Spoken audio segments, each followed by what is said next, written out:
நல்லா சௌகரியமாக உட்காந்துங்க. கொஞ்ச நேரம் நம்ம தேவனுடைய வார்த்தையை கேட்டு ஆசிரியர்களுக்கு கடைசியில் போகிறோம்.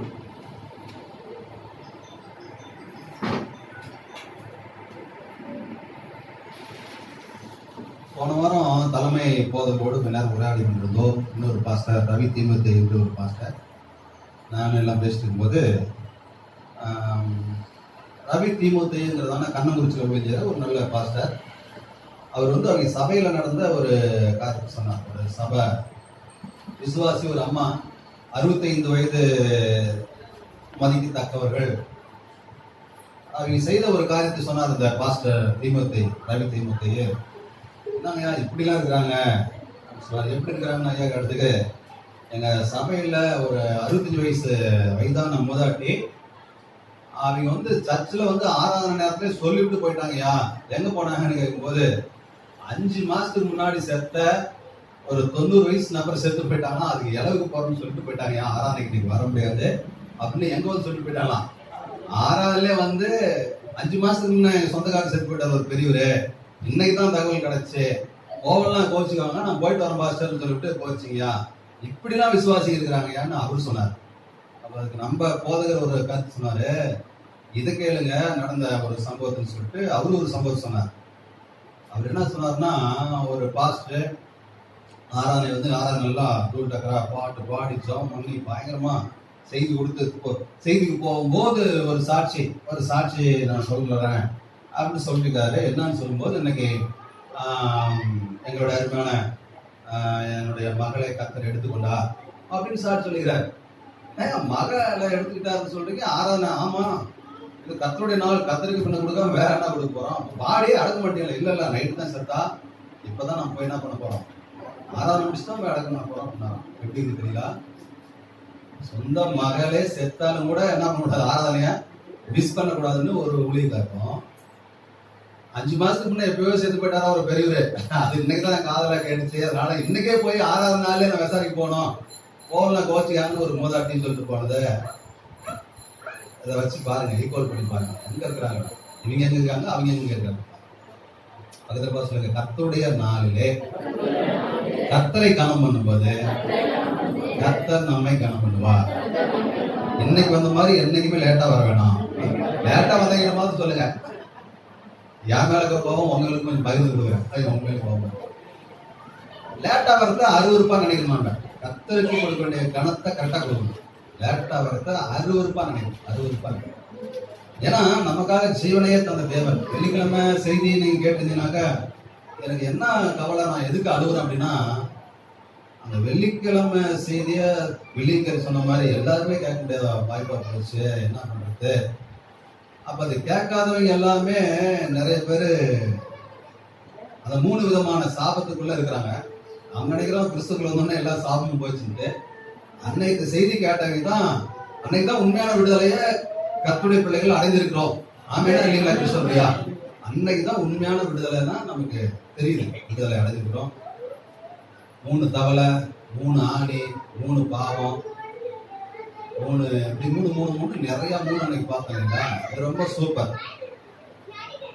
அப்போ 3 ஆசீர்வாதம் நமக்கு அந்த 3 சிலுவையில வந்துச்சு. இதெல்லாம் பார்க்கலாம். அதெல்லாம் பெற்றுக்கொள்றதுக்கு வழி வெரி சிம்பிள். அன்னைக்கு ஒரு 2 மணி நேரம் செலவு பண்ணுறதுனா அப்படிப்பட்ட ஒரு இதை கேட்டுக்கலாம். எனக்கு என்னன்னு தெரியல, அன்னைக்கு பார்த்து அந்த மாதிரி செய்திலாம் வருது. ஆமா, ரொம்ப கம்மியான ஜனங்கள் இருக்கும்போது. அதனால தயவு செய்து இந்த மாதிரி செய்தியெல்லாம் கிடைக்கும் போது நீங்க ஜெபம் பண்ணிட்டு என்னைக்கு அந்த மாதிரி செய்தி வருது அன்னைக்கு அனுப்பி விட்டு ஆண்டவர் அப்படின்னா வந்துருங்க. எல்லா நாளும் நீங்க வரலாலும் பரவாயில்ல, ஆண்டவரே இந்த மாதிரி முக்கியமான செய்தி அன்னைக்கு வருதா, அன்னைக்கு எனக்கு ஒரு அறிமுறை காட்டுங்க, அன்னைக்காவது நம்ம இந்த செய்தி பார்த்தேன் ஆண்டவரே, கேட்டேன் ஆண்டவரே அப்படின்னா தயவு செய்து இதெல்லாம் மிஸ் பண்ணாதீங்க. அந்த செய்தி கேட்கும் போது தான் தெரியுது இன்னும் எத்தனை பேர் கட்டுகளோடு இருக்கிறாங்க. வேசித்தனம் பண்ணாக்கா என்ன இழந்துடுறாங்க, செல்வத்தையே இழந்துடுறாங்க. பொருளாசையா இருந்தாக்கா ஆயுசுவே இழந்துடுறாங்க. பெருமையோடு இருக்கும்போது சமாதானத்தை இழந்துடுறாங்க. பேசினதுக்கு 3க்கும் பரிகாரம் பண்ணாரு. இது எப்படி பண்ணாரு, எப்படி என்னன்னு தீர்க்கமா பார்த்தோம். மறுபடியும் ஒரு வாய்ப்பு கிடைச்சுன்னா நம்ம வில்லியங்கரி சொன்ன வார்த்தைக்கு கட்டுப்பட்டு அவருக்கு உண்மையிலே சபாஸ் இந்த மாதிரிலாம் நல்ல கருத்துக்களை தெரிவிக்கிறவர்கள் இருப்பதனால நாம் மீண்டுமாக கூட அந்த செய்தி கொடுக்கறதுக்கு நாம் ஏவப்படுகிறோம், ஆவணம் செய்ய விரும்புகிறோம். அது மாதிரி ஏதாவது ஒரு நல்ல ஒரு நாள் வாய்க்குமானால் நம்ம எல்லாத்துக்கும் சேர்ந்து அந்த மாதிரி ஒரு கூட்டத்தை நம்ம ஏற்பாடு பண்ணி எல்லாரையும் எப்படியாவது தீர்க்காயுஸ் உடையவர்களாக, செல்வத்தை உடையவர்களாக, சமாதானமாய் வாழுகிறவர்களாக வைத்து விட வேண்டும் என்பதுதான் நம்முடைய தேவனுடைய விருப்பம், நம்முடைய விருப்பம் கூட. அப்படின்னு சொல்லுங்க, அதெல்லாம் கிட்டுவிடும். ஏன்னா இயேசுநாதரவே தேவன் தந்து விட்டார், அதை விடவா இதெல்லாம் கிடைக்காது போயிடும். ஒரு ஆமென் சொல்லுங்களேன். ஆண்டவரே நமக்காக தந்துட்டாரு. இதெல்லாம் ஈஸியா நீங்க பெற்றுக்கொள்வீர்கள். கர்த்தர் உங்களை ஆசீர்வதிப்பாராக. ஆகவே இந்த 2 காரியத்தையும் மனசுல வச்சுங்க. அந்த 65 வயசு பாட்டி எப்போ செத்து போன வயசானவருக்காக போய் விசாரிக்கலாம் அவங்க கோச்சுக்கான்னு சொல்லி ஆலய ஆராதனை விட்டுட்டு போயிட்டு, அதுவும் ஆலயத்துல வந்து சொல்லிட்டு போனது எவ்வளவு அருவருப்பான காரியம். இன்னொரு பாஸ்டர் சொந்த மக செத்தாலும் பரவாயில்ல, அப்படி வந்து அடக்கம் பண்ணலாம், ஆராதனை ரொம்ப முக்கியம்னு சொல்லிட்டு கர்த்தரை ஆராதிக்கிறது எவ்வளவு நல்ல காரியம். தேவன் யாரை நிச்சயிவாரு, இதெல்லாம் நீங்க சிந்தித்து பாருங்கள். கர்த்தர் உங்களை என்னையும் கர்த்தரை கனம் பண்ணுவர்களாக வைப்பாராக. ஆமென், அல்லேலூயா. குறிப்பா வீட்டுல கொஞ்ச நேரம் ஜெபம் பண்ணுங்க. ஒரு 10 நிமிஷமா ஜெபம் பண்ணுங்க. வீட்டுல ஜெபம் பண்ணுங்க. பைபிளை படிங்க. இந்த பைபிளை ஒரு வருஷத்துக்கு ஒரு டைமாவது படிங்க. வருஷத்துக்கு ஒரு டைமாவது படிங்க. இதுதான் பொக்கிஷமே. இதை விட்டுட்டு நம்ம வேற எதுக்கோ நேரத்தை செலவு பண்றோம். பைபிளை படிங்க, இத தியானம் பண்ணுங்க. இதுக்கு தவிர வேற என்னத்துக்கு நம்ம லைஃப்? நேரம் இல்ல தேவனுடைய வசனத்தை படிக்க நேரம் இல்லாம போனா கர்த்தர் நமக்கு நேரத்தை கொடுக்குறவர் அவருதானே. அல்லேலூயா. எத்தனை பேர் பைபிளை நல்லா ரெகுலரா படிக்கிறீங்க? கை தூக்கி காட்டுங்க, பைபிளை தூக்கி உயர்த்தி காட்டுங்க. நான் பைபிளை தினமும் மார்க்கையா நல்லா படிக்கிறாரு எனக்கு தெரியும். எப்படியாவது படிக்கிறேன் அப்படிங்கிறேன், கை தூக்கி காட்டுங்கள. தேவ சம்பந்தத்துல பைபிளை தூக்கி காட்டுங்கள. பைபிளை கொண்டாடுங்க, கை தூக்கி காட்டுங்க. போலாம் பைபிளை கொண்டாடுவீங்க. அப்பா, 15 பேர் பைபிள் எடுத்து வந்துக்கிறாங்க, பரவாயில்ல. பைபிள் வச்சிருக்கீங்க, தயவுசெய்து படிங்க. இதுலதான் ஆசீர்வாதமா இருக்குது. என்னுடைய வேதத்தின் மகத்துவங்களை நான் அவர்களுக்கு எழுதி கொடுத்தேன். அவர்களோ அதை என்னவா நினைக்கிறாங்களாம்? அந்நிய காரியமாக நினைக்கிறார்கள். அந்நிய காரியமா எதை நம்ம நினைப்போம்? எங்கேயோ ஒருத்தர் ரோட்ல அடிபட்டு சண்டை பண்ணிட்டுக்கிறான்னு வச்சுங்க, வழியில போகும்போது நாம அதில் போய் தலையிட்டுக்கோமா? அவன் எவனா தெரிஞ்சு சண்டை கட்டுறான், நமக்கு அது அந்நிய காரியம். நமக்கு அதுக்கு என்ன இல்ல, சமம் மேல நம்ம பாட்டு போயிட்டு இருப்போம். அப்ப நீங்க வேதத்தை வாசிக்கலாம், நீங்க என்ன சொல்றீங்க? இதுக்கு எனக்கு சம்மந்தம் இல்லப்பா, இது என்னமோ இது தேவனுடைய வார்த்தைனாங்க, இது யாரு தேவன் என்ன இருந்து போறாரு, வேதாகம்னா அது இருந்து போகுது. எனக்கு எதுக்கு என்ன இல்ல சம்பந்தம் இல்ல. இதுல இருக்கிற வாக்குத்தத்துக்கு எனக்கும் சம்பந்தம் இல்ல. இதுல இருக்கிற ஆசீர்வாதத்துக்கு எனக்கு சம்பந்தம் இல்ல. இதுல இருக்கிற தேவனுக்கு எனக்கு தொடர்பு கிடையாது. நான் படிக்கிற அவசியம் இல்ல அப்படிங்கன்னு போறோமா? அப்படி சொல்ல மாட்டோம். ஆனா ஆண்டவர் அப்படி எடுத்துக்கிறார். அதான உண்மை. நம்ம இதுல புலகாட்டல்னாக்க என்ன அர்த்தம்? இதுக்கு எனக்கு என்ன இல்ல சம்பந்தம் இல்ல அப்படின்னா அப்புறம் அது அப்படிதான் போகும். நீ என் வேதத்தை மறந்தா நான் பிள்ளைகளை மறந்துடுகிறார். அதனால தயவு செய்து வேதாகமத்தை வாசிங்க. வேதாகமத்தை வாசிங்க, நல்லா படிங்க, ஜெபம் பண்ணுங்க. கொஞ்ச நேரமா ஜெபம் பண்ணுங்க. வீட்டுல சரியா ஜெபம் பண்ணி வீட்டுல சரியா பைபிள் படிச்சோம்னா இங்க வந்து பிரசங்க நேரத்துல தூக்கலாம் வராதுங்க, கொட்டாக்கெல்லாம் விட மாட்டோம். வீட்டுல சரியா பைபிள் படிச்சு சரியா ஜெபம் பண்ணோம்னா நேரம் கழிச்சு சர்ச்சுக்கு யாரும் வரவே மாட்டோம். எல்லாம் சும்மா பேச்சு நான் பைபிள் படிக்கிறேன் ஜெபம் பண்றேன் அப்படின்ட்டு நீங்க சொல்றதெல்லாம் கதை. அப்படி பண்ணீங்கன்னா நிச்சயமா என்ன பண்ணுங்க, வசனம் 4 நாள் உங்களோட பேசிருக்கோம். கர்த்தருடைய ஆலயத்துக்கு போவோம் வாருங்கள் சொல்லும் போது நான் எப்படி இருந்தேன்? மகிழ்ச்சியான விஷயமா கர்த்தருடைய ஆலயத்துக்கு போறது, வசனம் உங்களோட பேசிட்டே இருக்கோம். அப்ப நீங்க புறப்பட்டு மகிழ்ச்சியா நேரத்துல வந்துடுவீங்க. அங்க ஜெபம் குறைஞ்சிருச்சு. வீட்டுல சரியா ஜெபம் பண்ண மாட்டேங்கிறீங்க, வீட்டுல சரியா பைபிள் படிக்க மாட்டேங்கிறோம். அதுதான் உண்மை. அதனால வந்து நிருசாரம் நம்மள பிடிச்சிக்கிச்சு. விசாசு 7 நாட்டு சனி நல்லா கிண்ணுன்னு என்ன பண்ணி பிடிச்ச ஆட்டுது எல்லாத்தையும். அது நீங்கணும்னா என்ன பண்ணணும்? தேவனை கோலாகிய வார்த்தையை கொண்டாட வேண்டும். ஆமென் சொல்லுங்க. இது வந்துச்சுன்னா அதெல்லாம் ஓடி போயிடும். உங்களை பிடிச்ச பீட பிணிய சனிய மூதேவி சீதேவி எல்லாம் என்ன பண்ணும்? ஓடி தொலைச்சிடும். எங்க துண்டகாலம் துணிகள்னு எல்லாம் ஓடி போயிடும். ஆகவே தயவு செய்து வீட்டுல கொஞ்சம் ஜெபம் பண்ணுங்க. ஒரு 10 நிமிஷம் ஜெபம் பண்ணுங்க. மணிக்கணக்கெல்லாம் ஒண்ணும் பண்ண தேவை. கணவன் மனைவி பிள்ளைகள்லாம் உட்காந்து ஒரு 10 நிமிஷமா ஜெபம் பண்ணுங்க. ஒரு நாளைக்கு ஒரு 10 நிமிஷமாவது பைபிள் படிங்க. அது முடியாதா? ஒரு வைராக்கியம் வேணுங்க நமக்குலாம். வந்து என்னங்க இவ்வளவு மகத்துவத்தை எழுதி கொடுக்குறாரு ஆண்டவர். 66 புஸ்தகம், இது பெரிய விஷயம். இதெல்லாம் நம்ம கிட்ட இருக்கிற எல்லா செல்வத்தை காட்டிலும் உயர்ந்த செல்வம் பைபிள் தான், வேத வசனம் தான். இதுக்கு நேரத்தை கொடுக்கலன்னா வேற எதுக்கு நேரத்தை கொடுக்குறது? அதனால தயவு செய்து படிங்க. இதெல்லாம் படிக்க படிக்க வியாதியெல்லாம் போயிடும், வறுமெல்லாம் போயிடும், பிரச்சனை எல்லாம் போயிடும். ஆயுஷ் நாள்லாம் பெருகி அதை படிச்சோம்னா ஆயுஷ் நாள் என்ன பண்ணோம்? பெருகிடும். சீரகாப்பள்ளியில ஒரு பொண்ணு இப்பதான் ஒரு 4-5 வாரமா சர்ச்சைக்கு வருது. தீவிரமான இந்து குடும்பத்தை சேர்ந்த பொண்ணு கல்யாணம் பண்ணி புருஷன் கன்சீவ் ஆனவொடனே விட்டு போனோம்னா இன்னும் வரல. இப்ப 8-8.5 மாசத்துக்கு கர்ப்பிணியா இருக்குது. சும்மா அப்படி ஒரு நாள் வந்து உட்காந்துச்சு இந்த ஆகார பத்தி செய்தி அங்க போய் கொடுத்தோம். இப்பதான் ஆகார செய்தி அன்னைக்கு கொடுத்தோம். அன்னைக்கு கொடுத்துதான் முகமுகமா கர்த்தர் அந்த பொண்ணோட பேசுகிறார். ஆகாரம் வந்து புறக்கணிச்சிட்டாங்க, மாசமா இருக்கும்போது போய் போனாங்க, அப்புறம் குழந்தைக்கு போனாங்க, இதெல்லாம் பார்த்தீங்களா? எல்லாம் அந்த பொண்ணுக்கான செய்தியா போயிடுச்சு. உன் சந்ததியை பழக்க ஜாதியா பண்ணு ஆண்டவர் சொன்னாரு. அப்படி அவளை வந்து அப்பமா என்ன அவங்க எல்லாத்துக்கும் முன்னாடி மேன்மைப்படுத்தினார். இந்த இதெல்லாம் அந்த பொண்ணோட ஆண்டவர் பேச பேச பேச அந்த பொண்ணு அப்படியே லைட்ஸ் பேச்சு அப்படியே என்னப்பா இப்படிலாம் இருக்குதா, ஆண்டவர் என்னோடைய பேசுறாருன்னு சொல்லி ஃபாதர் முழுக்க முழுக்க அந்த வசனம் எல்லாம் அந்த சொல்ல தெரியல. இன்னைக்கு பேசின அந்த வசனங்கள் எல்லாம் எனக்குன்னே இருந்துச்சு. ஃபாதர் என்னோட தான் கடவுள் பேசுறாருன்னு அந்த வார்த்தை தொடர்ந்து சர்ச்சை வந்துச்சு. என்ன நடந்துச்சுன்னா, அதுக்கு முன்ன வந்து குழந்தையுடைய அந்த அசைவு எதுவுமே இல்லாத இருந்தது. செக்அப் பண்ணி பார்க்கும்போது வயிற்றுல குழந்தை இருந்ததுங்கிறது இல்லாத அசைவு இல்லாத இருந்தது. செய்தி கேட்டு மறுநாள் போனதுல இருந்து அன்னையில இருந்து குழந்தை துடிக்க ஆரம்பிச்சிச்சு. கைத்தட்டுங்களா? குழந்தை துடிக்க ஒண்ணு. அதுக்கு முன்ன போய் பார்த்தா இது உடம்புல இருக்கிற அந்த ரத்தத்தின் அளவு, ஸ்ட்ரென்த் இதெல்லாம் ரொம்ப ரொம்ப ரொம்ப லோவா இருக்குது. மறுபடியும் போய் செக்அப் பண்ணி பார்த்தா எல்லாம் ஹை லெவல்ல வந்துருச்சு. நல்லா சூப்பரா எவ்வளவு சத்து இருக்கணுமோ, எவ்வளவு ரத்தத்தினுடைய அந்த அளவு இருக்கணுமோ எல்லாம் கரெக்டா வந்துருச்சு. அது இல்லாத அவங்க அப்பா செத்து 10 வருஷத்துக்கு 15 வருஷம் ஆகுது. அவங்க அப்பா செத்து அவர் ஒரு கவர்மெண்ட் வேலையில இருந்தார், செத்துட்டார். கேஸ் நடந்துருக்குது. கேஸ் வந்து தோல்வியா ஜெயமாகிற மாதிரி இருந்தது. அதே வாரத்தில் அந்த கேஸ் ஜெயமாயிருச்சு. கைத்தல கேஸ் ஜெயமாயிருச்சு. அவருக்கு வர வேண்டிய பணம் லட்சக்கணக்கான ரூபா பணமும் வரன்னு சொல்லி அதுவும் சாங்ஷன் ஆயிடுச்சு. அவங்க பையனுக்கு வேலை இருந்தது. அவங்க தம்பிக்கு கூட பிறந்த பையனுக்கு அதே வாரத்தில் வேலை கிடைச்சிச்சு. கைத்தல அதே வாரத்தில் வேலை கிடைச்சிச்சு. இன்னும் என்ன வேணும்? படிப்பு அதே அடுக்கடுக்க அடுக்குது. அவங்க அம்மா டீச்சர் ஆகிறாங்க. அந்த அம்மா வந்து சொல்லிட்டு போனாங்க, இங்க பாருங்க அன்னைக்கு வந்து எங்க பொண்ணு உட்காந்து போனா வந்தா சாட்சிக்கு வந்துங்க, அன்னையில இருந்து இவ்வளவு அற்புதம் நடந்துச்சுனாங்க. அம்மா வந்து சொல்லுது சாட்சி. இந்த பொண்ணு சொல்லுது, நாங்க போறதுக்கு முன்னாடி ரெட்டியா உட்காந்துக்குது. எல்லாம் தலையெல்லாம் சீவி பூ போட்டு பூலாம் வச்சுக்கிட்டு ரெட்டியா எங்களுக்காக வாசப்படியில் வந்து உட்காந்துக்குது. எங்க நீங்க வராத வீட்டுல இருந்தோம் ஃபாதர் பாஸ்டர்மா அப்படின்னு சொல்லி செலமியாட்டு வந்து எங்களோட சேர்ந்து மகிழ்ச்சியா கத்தனாரு. அந்த பொண்ணு சொன்ன ஒரே ஒரு வார்த்தை, ஃபாதர் நான் வந்து உங்களை மாதிரிலாம் கூட எனக்கு ஜாம் பண்ண தெரியாது. ஏன்னா இப்பதான் நான் வர எல்லாம் விசுவாசி, ஒண்ணுமே பண்ணல ஃபாதர். ஏசப்பான்னு சும்மா அவரை நினைக்கிறது தான் ஃபாதர். ஒரே ஒரு வசனம் ஃபாதர், வசனத்தை நான் நம்பினேன் ஃபாதர். அதனுடைய விளைவு தான் ஃபாதர் இத்தனை ஆசீர்வாதம் வந்துருச்சு ஃபாதர். ஒரு எழுத சொல்லுங்க இல்லையா? அதுல இருந்து பத்திர பசங்க தேவனுடைய வார்த்தைகளை ஒரே நாள் கேட்டு ஒரு வசனத்தை கேட்டு விசுவாசித்து இவ்வளவு ஆசீர்வாதம் வருமானால் இவ்வளவு நாட்களா கேட்கிறோமே எவ்வளவு ஆசீர்வாதம் வரும்? வர வேண்டும். நமக்குலாம் வரணுமா வரக்கூடாதுங்களா?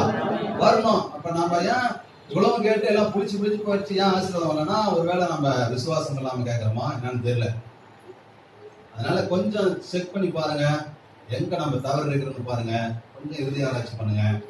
வீட்டுல ஜெபம் பண்ணுங்க, வீட்டுல பைபிள் படிங்க. கர்த்தருக்கு ஒரு வார்த்தைக்கு முக்கியத்துவம் கொடுங்க. கர்த்தர் உங்களை ஆசீர்வதிப்பார், மேல கொண்டு வருவார், உங்களை உயர்த்துவார், உங்க தேவையெல்லாம் சந்திப்பார்.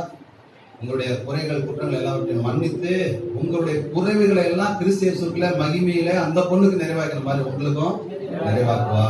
ராமன் சொல்லிட்டு எல்லாரும் அல்லேலூயா.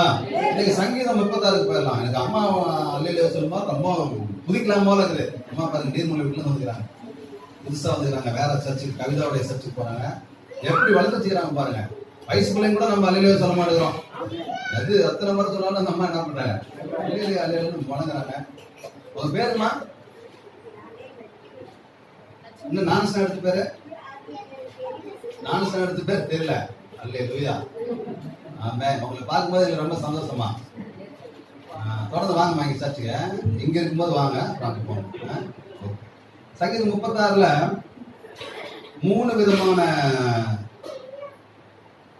கேட்டகரியில நம்ம பார்க்கிறோம். 3 விதமான தலைப்புல செய்திகளை பார்க்கிறோம். ஒண்ணு, கிருபையை புறக்கணித்த மனிதர்கள். இரண்டாவது, தேவனுடைய கிருபையின் மகத்துவங்களும் அந்த கிருபையை பெற்றுக்கொண்ட மனிதர்களுடைய ஆசீர்வாதம். மூணாவது, கிருபைக்கு எதிராக பெருமையை கொண்டு வரும் சாத்தானுடைய கால்கள். இந்த மூணை குறித்து இந்த அதிகாரத்துல பார்க்கிறோம். இந்த சங்கீதம் 36 தேவனுடைய கிருபையின் மேன்மையையும் சாத்தானுடைய பெருமையின் மேன்மைக்கு தான் என்ன சொல்றது, கெடுதையும் வட்டமான பெருமையையும் மேன்மையான தேவ கிருபையும் சொல்லுகிற சங்கீதமா இருக்குது. எல்லாம் வாய்த்து சொல்லுங்க. தேவனுடைய மேன்மையான கிருபையும் சாத்தானுடைய மட்டமான பெருமையும் சங்கீதம் 36 பதிவு செய்யப்பட்டிருக்கிறது. அதுதான் நம்ம இன்னைக்கு பார்க்க போறோம். 1ஆம் வசனத்திலிருந்து சில வசனம் 4ஆம் வசனம் வரைக்கும் பார்த்தீங்கன்னா சங்கீதம் 36 பார்க்கிறோம். துன்மார்க்கனுடைய துரோக பேச்சு எனக்கு என் உள்ளத்துக்கு தெரியும். அவன் கண்களுக்கு முன்பாக தெய்வ பயம் இல்லை. அவன் தன் அக்கிரமம் அருவருப்பானது என்று காணப்படும் அளவும் தன் பார்வைக்கேற்றபடி தனக்கு தானே எச்சரிக்கை பேசுகிறான். அவன் வாயின் வார்த்தைகள் அக்கிரமமும் வஞ்சகமும் உள்ளது. புத்தியாய் நடந்து கொள்வதையும் நன்மை செய்வதையும் விட்டுவிட்டான். அவன் தன் படுக்கையின் மேல அக்கிரமத்தை யோசித்து பொல்லாப்பை வெறுக்காது இருக்கிறான். இவங்கதான் கிருபையை புறக்கணித்த மனிதர்கள், துன்மார்க்கர் அப்படின்னு இருக்கிறீங்களா? கிருபைக்கு புறம்பானவர்கள், கிருபையை புறக்கணித்தவர்கள், இவர்களை குறித்து நாம் பார்க்க போறோம். கிருபையை பெற்றுக்கொண்டவர்களை குறித்து பார்க்க போறோம். இந்த கிருபையை பெறக்கூடாதபடிக்கு தடை செய்யற சாத்தான குறித்து நம்ம பார்க்க போறோம். 3 பாயிண்ட் இந்த சங்கீதம் 36 பார்க்க போறோம். இப்ப பாருங்க, பக்கத்துல பாசம் எல்லா விதமான ஆசீர்வாதத்துக்கும் ஊற்று தேவனுடைய கிருபை தான். தேவனுடைய கிருபை தான் எல்லா ஆசீர்வாதத்துக்கும் ஊற்றுங்க. அது நமக்கு தேவையான உணவா இருக்கட்டும், உடையா இருக்கட்டும், நமக்கு தேவையான ஆரோக்கியமா இருக்கட்டும், குடும்ப சமாதானமா இருக்கட்டும், நம்ம சாப்பிட்ற சாப்பாடு எல்லாமே தேவனுடைய கிருபை தாங்க. நம்ம ஆயுசு நாள் பெருகி இருப்பது, ஆவிக்குரிய ஆசீர்வாதங்கள், நம்ம ரட்சிக்கப்படுறது, பாவம் மன்னிக்கப்படுறது, தீர்க்க தரிசனம் சொல்றது, பிரசங்கம் பண்றது, பாட்டு பாடுறது, ஜபம் பண்றது, சண்டே கிளாஸ் நடத்துறது, சுவிசேஷம் அறிவிக்கிறது, இப்படி இது எல்லாமே அடிப்படை தேவனுடைய கிருபை மட்டுமே. ஆமென் சொல்லல. நம்ம நல்லா படிக்கிறது, பட்டம் பெறுறது எல்லாம் ஆளினால் கிரேஸ் தான். கிருபை இல்லாம ஒண்ணுமே நம்மளால செய்யவே முடியவே முடியாது. தேவனுடைய கிருபைகளின் விளைவுகளே நாம் கிறிஸ்துவுக்குள் அனுபவிக்கும் ஆசீர்வாதங்கள். இன்னொரு சொல்லுங்க, தேவனுடைய கிருபை தான் அதனுடைய விளைவுகளாகிய கிறிஸ்துவுக்குள் இருக்கிற ஆசீர்வாதங்களை நமக்கு கொண்டு வருகிறது.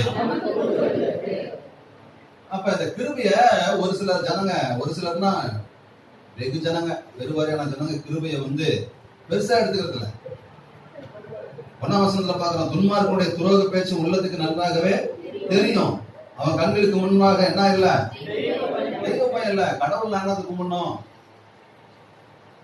யான் சுய பலத்துல நான் சாதிச்சிருவேன், நான் சம்பாதிக்கிறேன், நான் படிக்கிறேன், நான் வேலை வாய்ப்புக்குள்ள போறேன், நான் தான் கடவுள். என்னையா கடவுள் எல்லாம் உழைச்சாதான் அப்படின்னு சொல்றது கேட்டுருக்கீங்களா? தானே சாமி கும்பிட்டு என்ன பண்றது? இன்னைக்கு யாருக்கு நமக்கு சோறு போடுறது? நம்மளாம் உழைச்சாதாங்க அப்படின்னா சொல்லாம என்ன சொல்றான்? கடவுள் நமக்கு உதவியே தேவையில்லை, நம்ம உழைச்சா போதும். அப்படி அவன் கண்களுக்கு முன்பாக என்ன இல்ல, தெய்வ பயம் இல்ல, கிருபையை அவன் புறக்கணிக்கிறான். அப்புறம் 2ஆம் வசனம், அவன் தன் அக்கிரமம் அருவருப்பானது என்று காணப்படும் அளவும் தன் பார்வைக்கு ஏற்றபடி தனக்கு தானே என்ன பண்றான்? அவன் பாட்டுக்கு இச்சகம் பேசுறான், ஆண்டு விரோதமா பேசுறான், பெருமையா பேசுறான். அவனுக்கு என்னைக்கு அதுவோ நாம் சொல்றதுலாம் அருவருப்பானதுன்னு அவனுக்கு விளங்குதோ அன்னவர்களும் பேசிட்டே இருக்கிறான். அவன் வாயை திறந்தா அவன் வாயின் வார்த்தைகள்லாம் என்ன ஆகுது? அக்கிரமமா இருக்குது, வஞ்சகமா இருக்குது. புத்தியாய் நடந்து கொள்வதையும் நன்மை செய்வதையும் விட்டு விட்டான். நன்மை செய்யலாம், கொஞ்சம் புத்தியா இருக்கலாம், கர்த்தருக்கு பயப்படுறது தான் அறிவு, ஞானம், புத்தி. அதெல்லாம் இல்லை. கர்த்தர் அப்படி விட்டுருவாங்க பாருங்க. கர்த்தருக்கு கீழ்ப்படிய மாட்டாங்க, நடக்க மாட்டாங்க, கிறிஸ்துவுக்குள்ள வரமாட்டாங்க, உண்மையான தேவனை ஆராதிக்க மாட்டாங்க. இதெல்லாம் இந்த கிருபைக்கு புறம்பா இருக்கிறவருடைய கிரியைகள். அவன் தன் படுக்கையின் மேல என்னத்தை யோசிக்கிறானோ? அக்கிரமத்தை யோசிக்கிறான். 4ஆம் வசனம். நல்லது அல்லாத வழியில நினைத்து பொல்லாப்பை வெறுக்காது இருக்கிறான். அதுல பாசுங்க, நல்லது அல்லாத வழி கிருபை இல்லாத வழி. நல்லது இல்லாத வழியில தான் அவன் நினைக்கிறான். பொல்லாப்ப வெறுக்காது இருக்கிறான். குடிக்கிறது, வெறிக்கிறது, கெட்ட வார்த்தை பேசுறது, உச்சாரம் பண்றது, வேசித்தனம் பண்றது, விக்கிரகாராதனை செய்யறது, இந்த மாதிரி இதெல்லாம் அவனுக்கு வந்து அப்படியே பெரிய இன்பம் அவனுக்கு. அதான் ஒரு நேர்மையான வழின்னு நினைச்சுக்கிறான். பொல்லாப்ப வெறுக்காது இருக்கிறான். ஆனா 5ஆம் வசனம் சொல்லுது, அடுத்த பயனுக்குள்ள அப்படியே போறோம். எல்லாம் சேர்ந்து உற்சாகமா படிங்க. கர்த்தாவே கிருபை வானங்களில் விளங்குகிறது, சத்தியம் மேக மண்டலங்கள் பரியந்தமோ எட்டுகிறது, ஒரு நீதி மகத்தான பர்வதங்கள் போலவும். கர்த்தாவே மனுஷரையும் மிருகங்களையும் காப்பாற்றுகிறது. பாருங்க, இந்த இதுல ஒரு சும்மா ஒரு படம் போட்டு காட்டினா உங்களுக்கு புரியும். கிருபை கிருபை தான் டாப்ல இருக்குது. கிருபை எங்க இருக்குதுலாங்க? கிருபை அந்த வசனத்தை படிங்க. கிருபை பூமியில விளங்குதா? எங்க விளங்குதுங்க? வானத்துல விளங்குதா? வானங்களில் விளங்குதா? வானங்களில் விளங்குகிறது. வானங்களில் விளங்குகிறது.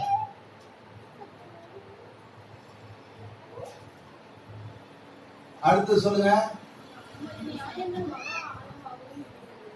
ஒண்ணு கிருபை வானங்களில் விளங்குகிறது. இரண்டாவது சத்தியம்.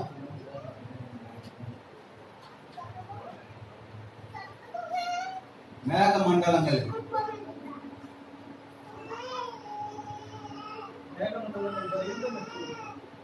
மேக மண்டலங்களில் விளங்குகிறது.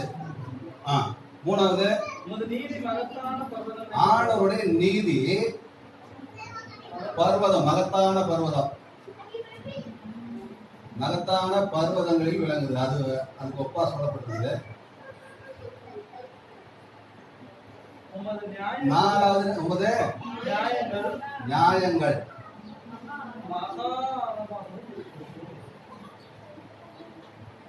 மகா ஆழங்கள்.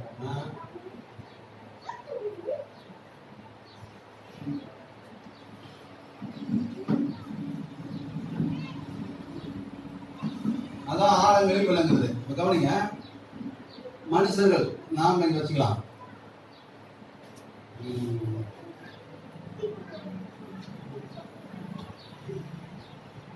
நாம இருக்கிறதுலாம் வந்து இந்த இடம்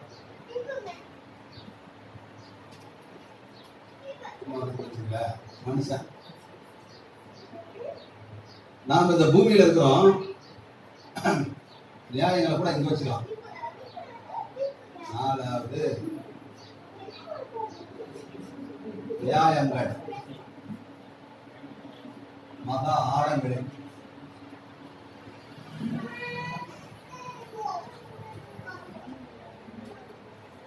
கொஞ்சம் போர்டை பாருங்க. போர்டை பார்த்தா புரியும். சொல்லுங்க, கர்த்தாவே உன்னுடைய கிருபை எங்க விளங்குதுங்க? வானங்களில் விளங்குகிறது. மனுஷன் எங்க இருக்கிறாங்க? பூமியில இங்க இருக்கிறான். இந்த வானத்துக்கும் பூமிக்கும் சூரியன்ல இருந்து ஒளி வரத்துக்கு 8 நிமிஷம் ஆகுது. இந்த செய்தியை நம்ம துவங்கிய நேரத்துக்கு நேரம் எத்தனை தரம் போயிட்டு இருக்கலாம்? சூரியன்கிட்ட 2 தரம் போயிட்டு வந்திருக்கலாம். 8 நிமிஷத்துக்குள்ள சூரியன்கிட்ட போயிடலாம். ஒளி வேகத்துல, இந்த வெளிச்சம் வேகத்துல போனோம்னா 8 நிமிஷத்துல எங்க போயிடலாம்? சூரியன்கிட்ட போயிடலாம். சூரியனுக்கு பூமிக்கு சும்மா 14 கோடி கிலோமீட்டர் தான். சூரியனுக்கு பூமிக்கு எத்தனை கிலோமீட்டருங்க? 14 கோடி கிலோமீட்டர். 8 நிமிஷத்துல ஒளி வேகத்துல போனா போயிடலாம். இந்த பரலோகத்துக்கு, இந்த வானங்களுக்கு போனா, அந்த உச்சகட்ட வானம் தெரியுங்களா? வானம், 1ஆம் வானம், 2ஆம் வானம், 3ஆம் வானம் தெரியுங்களா? ஆண்டுடைய கிருபை எவ்வளவு உயரத்தில் இருக்குதுன்னா, 3ஆம் வானம் எவ்வளவு உயரத்துல இருக்குது? 1ஆம் வானம், 2ஆம் வானம், 3ஆம் வானம், அவ்வளோ வானங்கள். அவ்வளோ உயரத்துக்கு கிருபைக்கு தான். இந்த 3ஆம் வானத்துக்கு எவ்வளவு நாளுக்குள்ள போலாம்னா, இந்த 8 நிமிஷத்துக்கு 14 கோடி கிலோமீட்டர் அந்த வேகத்துல போனாக்க ஒரு 300 கோடி வருஷத்துக்கு போனா போதுமா 3ஆம் வானத்துக்கு போயிடலாமா? உங்க மேல என் மேல இருக்கிற கிருபை, ஒரு 5 அடி மனுஷனால இருக்கிற கிருபை 300 கோடி ஒளி வருஷத்துக்கு மேல இருக்கிற உலகத்துல ஒரு 10 கோடி பேர் சேர்த்து மிகப்பெரிய சொல்ல, மிகப்பெரிய சொல்ல. ஆண்டு சொல்லுங்க, ஆண்டவரே 5 அடி மனுஷனா இருக்கிற என் மேல சொல்லுங்க வாய்க்கணும். 300 கோடி ஒளி வருடத்துக்கு மேல விளங்குகிற அவ்வளோ கிருபையை என் மேல வச்சிருக்கிறீங்க. சொல்லுங்க அல்லேலூயா. இந்த கிருபையை மனுஷன் நம்ப மாட்டேங்கிறான். இந்த கிருபை தான் என்ன பண்றான்? மனுஷன் புறக்கணிக்கிறான்.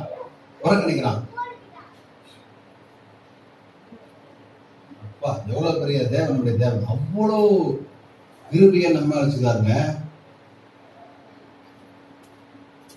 300 கோடி ஒளி வருடங்களுக்கு அந்த ஆண்டு அவ்வளோ உயரத்துல இருந்து அந்த கிருபையை நம்ம மேல ஊத்துறாருங்க. ஊற்றுக்கண் அவர் தான். அங்கிருந்து அந்த கிருபையை ஊத்துறாரு. அந்த கிருபை இந்த பூமியில இருக்கிற ஒரு 5 அடி 6 அடி மனுஷனா இருக்கிற நம்ம மேல அவ்வளோ கிருபை வச்சிருக்காரு. அங்க அவ்வளோ உயரத்தில் அந்த கிருபை விலகி கொண்டிருக்கிறது. ஆமென் அல்லேலூயா. அவருடைய சத்தியம் எவ்வளவு உயரத்துக்கு விளங்குதான்? நம்மள இருந்து கணக்கு எடுத்தாக்க மேக மண்டலங்களில் அவருடைய சத்தியம் விளங்குகிறது. மேக மண்டலம் எவ்வளவு உயரத்துக்குது? வானத்துல சத்தியம் இவ்வளோ பெரிய சத்தியங்களை ஆண்டவர் வச்சிருக்கிறார். விளங்கு. 3வது அவருடைய நீதி. அவருடைய நீதி எங்க விளங்குதா? எப்படி விளங்குது? எங்க விளங்குது? மகத்தான பர்வதம் போல, இமயமலை மாதிரி, எவரெஸ்ட் மாதிரி, அரராத் மலை மாதிரி பர்வதங்கள். பர்வதம்னா அந்த மலைகள்லாம் வேற, மலைகளுக்கெல்லாம் அப்பா பர்வதம். பர்வதம்னா ரொம்ப ரொம்ப தொட்டப்பட்டா இந்த மாதிரிலாம் ரொம்ப உயரமான மலைகளுக்கு பேர் பர்வதம். ஆண்டுடைய நீதி இந்த மகத்தான பர்வதங்களை போல உயர்ந்தது. அவருடைய நியாயங்கள் எப்படிப்படுதுங்க? மகா ஆழங்களை விளங்குகிறது. அவருடைய அன்பின் ஆழம், நீளம், உயரம், அகலம் பவுல் சொன்ன மாதிரி அளவிடப்படவே அவருடைய நியாயங்கள். அவர் நமக்கு செய்கிற நியாயம், நம்ம ஜெபம் பண்ணுற ஜபத்துக்கெல்லாம் கொடுக்கிற பதில், நமக்கு அளக்கிற படி, நமக்கு நன்மை செய்கிற காரியங்கள், இதெல்லாம் வந்து மகா ஆழமானது. இப்படிதான் செய்வார்னு நம்ம யோசிக்க முடியாத அளவுக்கு நமக்கு செய்வார். பக்கத்துல கைப்பிடி சொல்லுங்க. அவருடைய நியாயங்கள் மகா ஆழமானவைகள். கடலுடைய ஆழத்தை அளக்க முடியாத மாதிரி, பூமியின் ஆழங்களை அளக்க முடியாத மாதிரி அவருடைய நியாயங்களை அளக்கவே முடியாது. ஒரு சிறி வந்து ஒரு நியாயத்தை கேட்டா, எனக்கு என் எதிராளிக்கு இருக்கிற பிரச்சனைல நீங்க என்ன பண்ணணும், நியாயம் செய்யணும் கேட்டேக்கிறா. அவர் வந்து கடினமான மனுஷன், அவர் கொடுக்காதவே இருந்தாரு. அப்புறம் ஒரு நாள் அவருக்குள்ளே பேசிட்டாரு.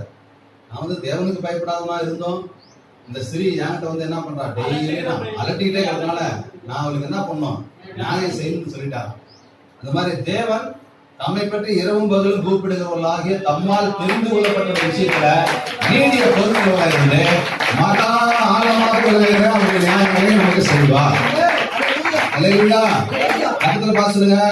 தேவனுடைய கிருபை, உங்க மேல இருக்கிற தேவனுடைய கிருபை சும்மா வானத்துக்கும் பூமிக்கும் விளங்குகிறது. அவ்வளவு உயரமாக இருக்கிறது. அவருடைய சத்தியம் உங்க மேல இருந்து மேக மண்டலங்களில் விளங்குகிறது.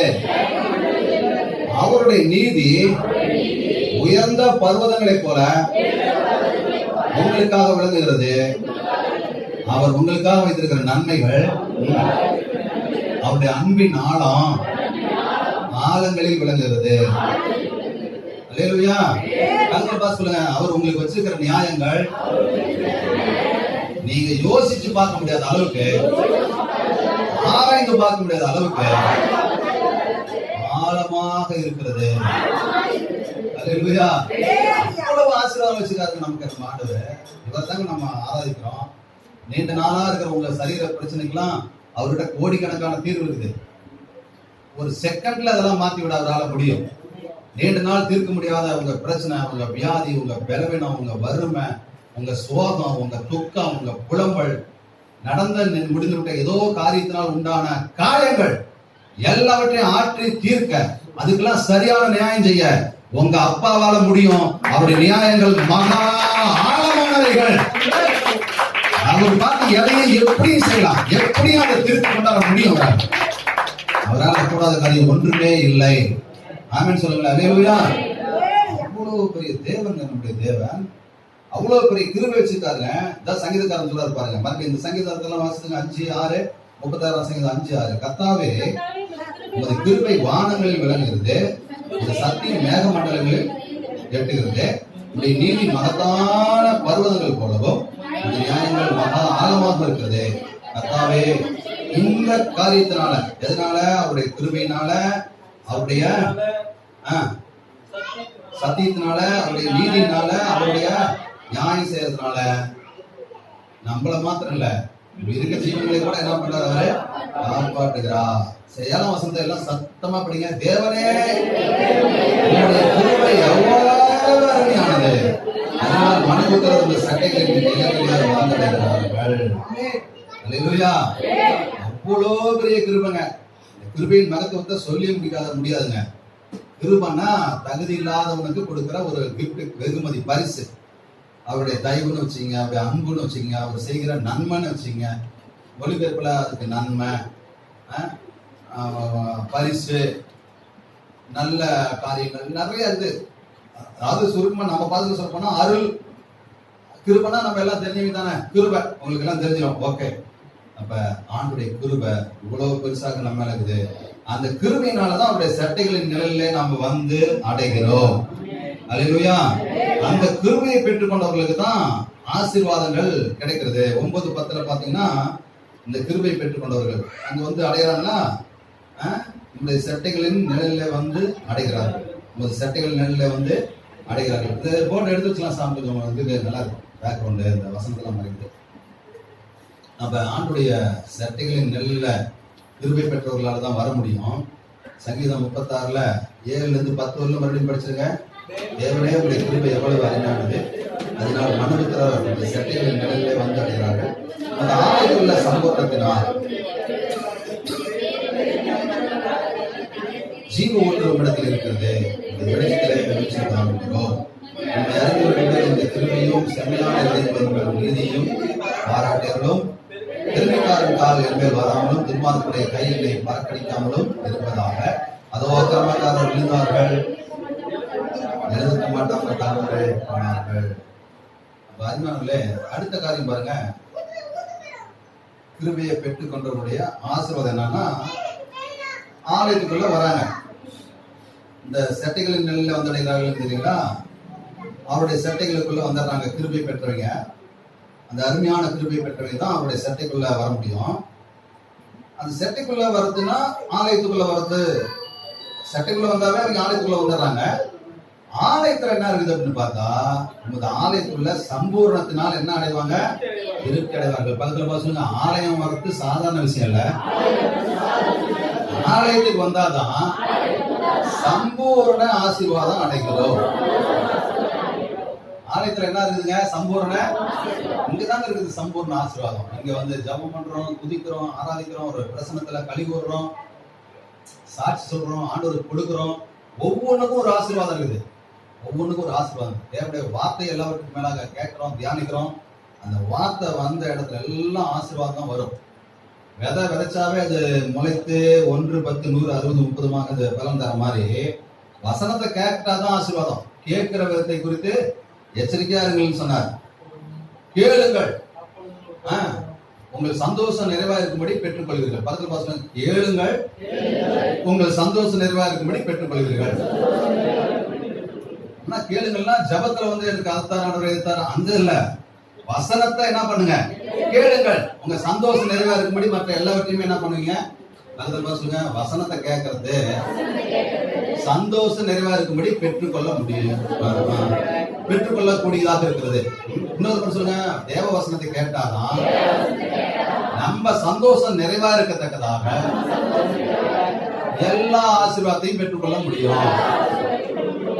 புரியுதுங்களா? தேவனுடைய வார்த்தை கேட்கதான் நம்ம வாழ்க்கையில என்ன வருங்கயா? நம்ம சந்தோஷம் நிறைவா இருக்கத்தக்கதாக எல்லா நன்மைகளையும் பெற்றுக்கொள்ளக்கூடிய பாக்கியம் தேவனுடைய வார்த்தை கேட்பதில் தான் இருக்குது. அப்ப வார்த்தை கேட்க எங்க வரணும்? தேவனுடைய ஆலயத்துக்கு வந்தாதான் வார்த்தை கேட்க முடியும். டிவியில கேட்கலாம், வானொலியில கேட்கலாம். இருந்தாலும் உங்களுக்குன்னு ஆண்டு கொடுக்கப்பட்ட இந்த ஆலயத்துல தான் ஸ்பெஷலா உங்களோட நேரடியா பேசுறதுக்கான வாய்ப்பு இங்க அதிகமாக இருக்கிறது. ஆகவே ஆலயத்துக்கு வரும்போது கர்த்தர் உங்களோடு பேசுறாரு. உங்களுடைய வாழ்க்கையில சம்பூர்ணமான ஆசீர்வாதம் எல்லாம் வர தேவனுடைய வார்த்தை போதுமானதாக இருக்கிறது. அல்லேலூயா. அப்புறம் சம்பூர்ணத்தினால் திருப்தி அடைவார்கள். உமது பேரின்ப நதியினால் அவர்கள் தாகத்தை. இங்க வந்தாதான் அபிஷேகம் கூடும். சகோதரர் ஒருமித்திட வாசம் பண்ணுகிற இடத்துல கர்த்தர் ஆசீர்வாதத்தின் ஜீவனையும் கட்டளை எடுக்கிறார்.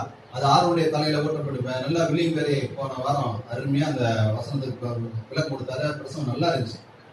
அப்ப நம்ம எல்லாம் கூடி வரும்போதுதான் ஆண்டவர் நம்ம மேல பேரின்ப நதியாகிய ஆசீர்வாதத்தை அபிஷேகத்தை நம்ம மேல ஊற்றுகிறார்.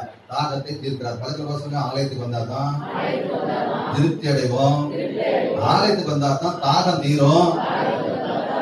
ஆலயத்துக்கு வந்தாதான் வெளிச்சம் காண்போம். அடுத்த வசனம் சொல்றது 9ஆம் வசனம். ஜீவ ஊற்று உங்களிடத்துல இருக்கிறது, உங்களுடைய வெளிச்சத்துல வெளிச்சம் காண்போம். இங்க வந்தாதான் வசனத்துக்கு வெளிப்பாடு எல்லாம் நம்மளுக்கு கிடைக்கும். இன்னொரு இடத்துல சங்கீதம் 5ஆம்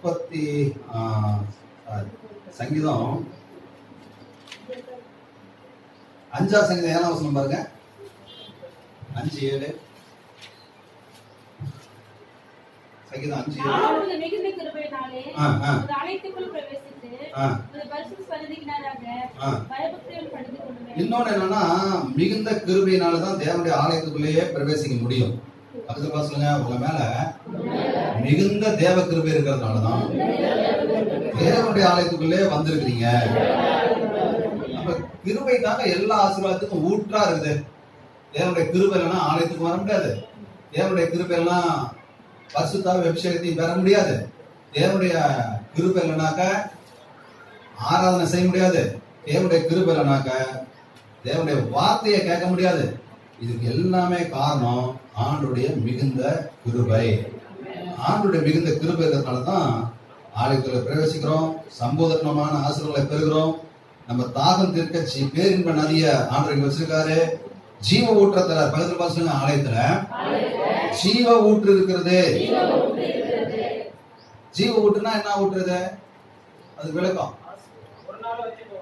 ஒரு நாள் வத்தி போகுது இல்ல. ஜீவ ஊற்றுனா எளிமையான பதில கேக்குறேன். ஜீவன் பெறுகிறது. ஜீவ ஊற்றுனா ஜீவ ஊற்று தான். அது விளக்கமே தேவையில்லை. அதே தான் பதில. பக்கத்துல பாசுங்க, ஜீவ ஊற்றுனா ஜீவ ஊற்று தான். அதாவது இந்த வடமொழி எழுத்துல போடுறதுனால நமக்கு ஒன்றும் போல்ட் அப்படி ஒரு மாதிரி இது இல்ல. உயிர் ஊற்றுன்னு சொல்லி பாருங்கன்னா நம்ம ஆலயத்துல சொல்லுங்க, நம்முடைய ஆலயத்துல தேவனுடைய ஆலயத்துல உயிரின் ஊற்று ஓடிக்கொண்டிருக்கிறது. இப்ப கிளியரா உயிரின் ஊற்று ஓடும் போது அந்த உயிர் ஊற்ற நீங்க அள்ளி குடிக்கிறீங்க. குடிச்ச உடனே உங்களுக்கு என்ன ஆகுது? இப்ப உயிரெல்லாம் கூடிக்கொண்டே போகிறது. ஆயுசு கை தட்டுங்க, ஆயுசு பெருகி கொண்டே இருக்கிறது. உயிர் ஊற்று, உயிர் ஊற்று இருக்கிறது. ஆண்டவர் தான் உயிர் ஊற்று. அப்ப ஆலயத்துக்கு வரனால இது எல்லாமே பாருங்க கிருபையின் அடிப்படையில கிடைக்குது. ஆண்டுடைய கிருபை நம்ம மேல இருந்துச்சுன்னா ஆலயத்துக்குள்ள போறோம், சம்பூர்ண ஆசீர்வாதங்களை பெறணும். அதுல சம்பூர்ண ஆசீர்வாதத்துல ஒண்ணு பேரின்ப நதி, ரெண்டாவது ஜீவ ஊற்று, மூணாவது வெளிச்சம். சங்கீதம் 119 130 பாருங்களேன். உங்களுடைய வெளிச்சத்துல வெளிச்சம் காண்கிறோம்னு அந்த வசனத்துல பார்த்தீங்கன்னா 9ஆம் வசனத்துல அதுக்கு இன்னொரு வசனம் பாருங்க, சப்போர்ட்டிவ் ஒரு வசனம். 119 சங்கீதம் 130ஆம் வசனம்.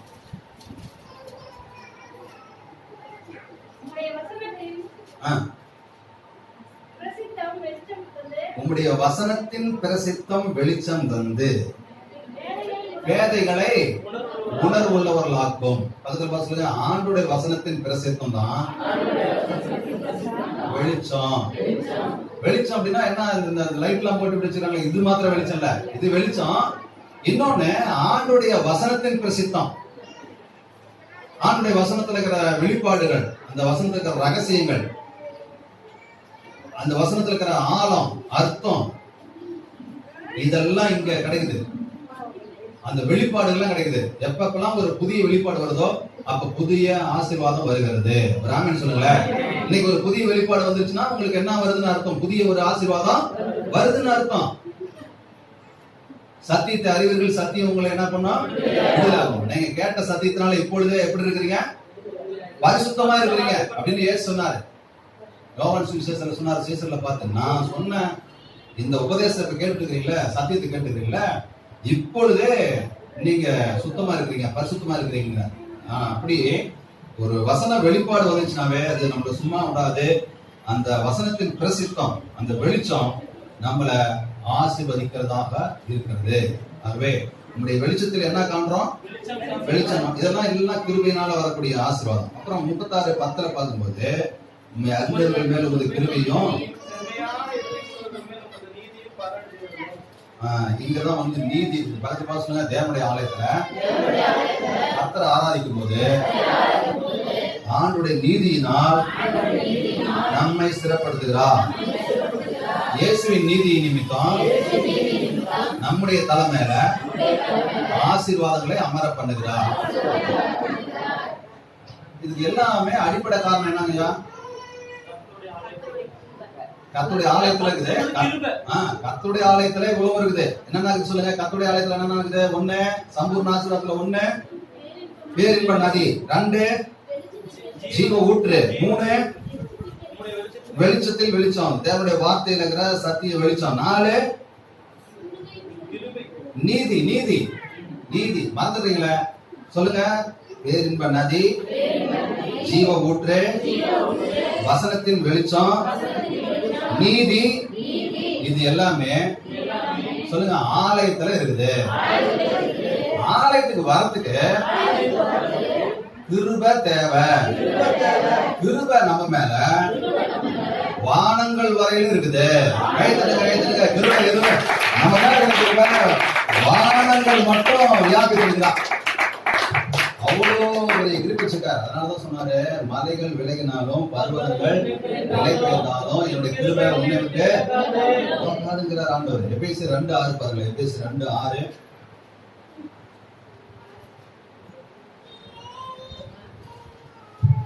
எபேசியர் 2:6. கிறிஸ்து இயேசுவுக்குள் அவர் நம்மிடத்தில் வைத்த தயவினாலே, கிறிஸ்து இயேசுவுக்குள் அவர் நம்மிடத்தில் வைத்த தயவினாலே நம்முடைய கிருபையின் மகா மேன்மையான ஐஸ்வரியத்தை, தம்முடைய கிருபையின் மகா மேன்மையான ஐஸ்வரியத்தை வருங்காலங்களில் விளங்க செய்வதற்காக, இந்த நாட்கள்ல வருங்காலம்னா அவங்களுக்கே வருங்காலம்னா நாம அவங்களுக்குள்ள கடந்த காலத்துல போயிட்டோம் பவுலுக்கலாம். நம்ம நாட்கள்ல பாருங்க இந்த கிருபை விளங்க பண்ணிருக்காரு. பக்கத்துல பாசுங்க, ஆண்டுடைய மகா மேன்மையான கிருபையின் ஐஸ்வர்யம் நம்ம மேல இருக்கிறது. என்ன ஐஸ்வர்யம் நம்ம மேல இருக்குதுங்க? அந்த கிருபையின் ஐஸ்வர்யத்தினாலதான் நம்ம எங்க வரோம்? ஆலயத்துக்குள்ள வரோம். அந்த கிருபையின் ஐஸ்வர்யத்தினுடைய ஆசீர்வாதங்கள் தான் என்னது? பேரின்ப நதியை பெறுறோம், ஜீவ ஊற்றை பெறுகிறோம், வெளிச்சத்தை பெறுகிறோம், தேவனுடைய நீதியை பெறுகிறோம். அல்லேலூயா. அப்படியே மேல பார்த்தோம்னா வானங்கள்ல தேவ கிருபை, மேகமண்டல சத்தியம், பர்வதங்கள்ல நீதி, ஆழங்களில் நியாயங்கள். இது எல்லாமே நமக்காக ஆண்டவர் வைத்திருக்கிறார். எல்லாமே அடிப்படை. சத்தியத்தை நம்ம கொடுக்கறதா இருந்தாலும், நீதியை நமக்கு கொடுக்கறதா இருந்தாலும், அவருடைய நியாயங்களை நமக்கு செய்வதா இருந்தாலும், இதுக்கு எல்லாமே அடிப்படை, ஆணிவேர், ஊற்று தேவனுடைய கிருபை. அல்லேலூயா. இந்த கீழே இருக்கிற நியாயங்கள் அப்படியே படிப்படியா ஸ்டெப் பை ஸ்டெப்பா மேல போது பாருங்க. நியாயங்கள் வந்து ஆழத்துல இருக்குது. அதுக்கு கொஞ்சம் மேல பர்வதங்கள், அது அந்த பர்வதங்கள் வரலும் நீதி இருக்குது. அதுக்கும் மேல அடுத்த ஸ்டெப், நீதிக்கு மேல என்ன இருக்குது? சத்தியம். அது வந்து மேல மண்டலங்கள் பரியந்தம் எட்டுது. அதுக்கு மேல டாப்ல தேவ கிருபை இருக்குது. பரலோகம் வரலும், அங்கிருந்து உங்க வரலும் அந்த கிருபை இருக்குது. அல்லேலூயா. கண்ணை மூடி சொல்லுங்க, என் மேல இருக்கிற கிருபையினால எனக்கு சத்தியம் கொடுக்கப்படுகிறது. இயேசுவாகிய நீதி என் மேல வந்து தங்குகிறார். இயேசு செய்கிற நியாயங்கள் என்னிடத்திலே நடைபெறுகிறது. சொல்லுங்க, என்கிட்ட நடைபெறுகிற நீதி, நியாயங்கள், சத்தியங்கள் எல்லாமே கிருபையினாலே கிடைக்கிறது. என்கிட்ட இருக்கிற நீதி, வெளிச்சம், ஜீவ ஊற்று, பேரின்ப நதி, இது எல்லாமே கிருபையினாலதான் கிடைக்குது. கிருபை பெறத்தான் ஆலயத்துக்கு வரேன். இவ்வளவு இருக்குதுங்க. அப்ப கிருபை பெற்ற ஜனங்களுடைய மேன்மை இதெல்லாம் சொல்றாரு. கிருபையை புறக்கணித்தவர்கள் வந்து 1ஆம் அதிகாரத்துல 1ஆம் வசனத்துல இருந்து 4ஆம் வசனம் வரலும் கிருபையை புறக்கணித்தவர்களுடைய வாழ்க்கை எப்படி இருக்குன்னு சொல்றாங்க. 2வது கிருபை பெற்றவர்களுக்கு எல்லாம் இதெல்லாம் இருக்குன்னு சொல்றாரு. 3வது இவைகளை எல்லாம் இழந்து போகிறதுக்கு ஒரே ஒரு காரியம் செஞ்சா போதும். அதுதான் பக்கத்துல சொல்லுங்க, இந்த கிருபையை நம்ம இழந்து போகிறதுக்கு சொல்லுங்க வானங்கள் வரலும் எட்டக்கூடிய கிருபைய நாம இழந்து போக முடியும். எப்படி இழந்து போக? என்னதான் பார்த்தோம். ஏன்னா அவர் லைனுக்கு அவர் கேட்டாரு, அவர் சைடுக்கு அவர் கரெக்டுங்க. அவர் என்ன சொல்றாரு? மலைகள் விலகினாலும் பர்வதங்கள் விலை பெய்தாலும் என்னுடைய கிருபை ஒண்ணு விட்டு என்ன பண்ணாதுங்க. அவரு சைடுக்கு அவர் கரெக்டாகிறாரு. எது என்ன நடந்தாலும் நான் என் கிருபையை ஒண்ணு விட்டு விளக்க மாட்டேன்னு அவரு கரெக்டா கேரண்டி அவரு. ஆனா நாம கேரண்டியா அந்த கிருபையை பெற்றுக்கொள்றதுக்கு அப்படின்னு பார்க்கும்போது நாம கேரண்டியா இல்லையாங்கிறது நம்மளோட தாங்க. இதுக்கு ஆண்டவர்லாம் ஒண்ணு என்ன பண்ண முடியாது, செய்ய முடியாது. நாம தான் ஒரு ஸ்ட்ராங்கான தீர்மானம் இருக்கணும். அப்ப நாம கிருபை இழந்து போறதுக்கு ஒரே ஒரு காரியம் என்னன்னா பெருமை. பக்கத்துல பசங்க பெருமை இருந்தா இவ்வளவு உயரத்துக்கு இருக்கிற கிருபை இழந்துடலாம். அது ஒண்ணுதான். அதான் இந்த கடைசி 2 வசனத்தை சொல்லுவாரு. 16ஆம் வசனம் 12ஆம் வசனம். பெருமைக்காரரின் கால். அன்னைக்கு நம்ம தியானிச்சு பாத்தீங்களா, காலில் ஆண்டவர் அடிக்கப்பட்டார் அப்படின்னு வரும்போதெல்லாம் பெருமையா என் கால் என்ன பண்ணும், ஜாயிண்ட் ஆகும். எங்கெல்லாம் பெருமை வருதோ அங்கெல்லாம் கால் வந்துடும். இப்ப ஆதியாகமத்தில் படிக்கும் போது வலு சர்ப்பத்துக்கு கால் இருந்துச்சுன்னு ஆராய்ச்சியில சொல்றாங்க. பாம்புக்கெல்லாம் அந்த காலத்துல என்ன இருந்தது, கால் இருந்துக்குது. காலில் தான் நடந்து தோட்டத்துக்குள்ள வந்துச்சு அப்படிங்கலாம் ஆதாரம் இருக்குது. இப்ப ஆண்டவர் என்ன சொல்லிட்டாரு, இந்த ஆதாம் ஏவால பிசாசு பாவம் செஞ்ச வச்ச பிற்பாடு இனி நீ உன் வயிற்றுனால என்ன பண்ணுவ, நகர்ந்து போவ, ஊர்ந்து போவன்ட்டாரு. கால் அதுக்கு இல்ல. பிசாசு என்ன பண்றான், அந்த அவனுக்கு எப்ப பெருமை வந்துச்சோ அப்பவே அவன் காலை பத்தி சொல்லியாச்சு. அவன் பெருமையினால என்ன பண்றான், ஏதேன் தோட்டத்துக்குள்ள நடந்து வந்தான். இப்ப பாரு, என்ன புறக்கணித்து தள்ளின, அதாவது ஆண்டவர் இவனை இவனுக்குள்ள அங்கே பெருமை வந்துருச்சு. பரலோகத்திலே அவனை பெருமை நிமித்தம் கீழே தள்ளினார். என்ன தள்ளி விட்டுட்டு அவருடைய சாயல்ல இன்னொரு மனுஷனையும் உருவாக்கி இந்த பூமியை அவங்க கையில கொடுத்துருக்காருல ஆண்டவர். இப்ப நான் என்ன பண்ண போறேன்னா அவனுக்குள்ளேயே என்ன பண்ண போறேன், என்னுடைய வித்தை விதைக்க போறேன்.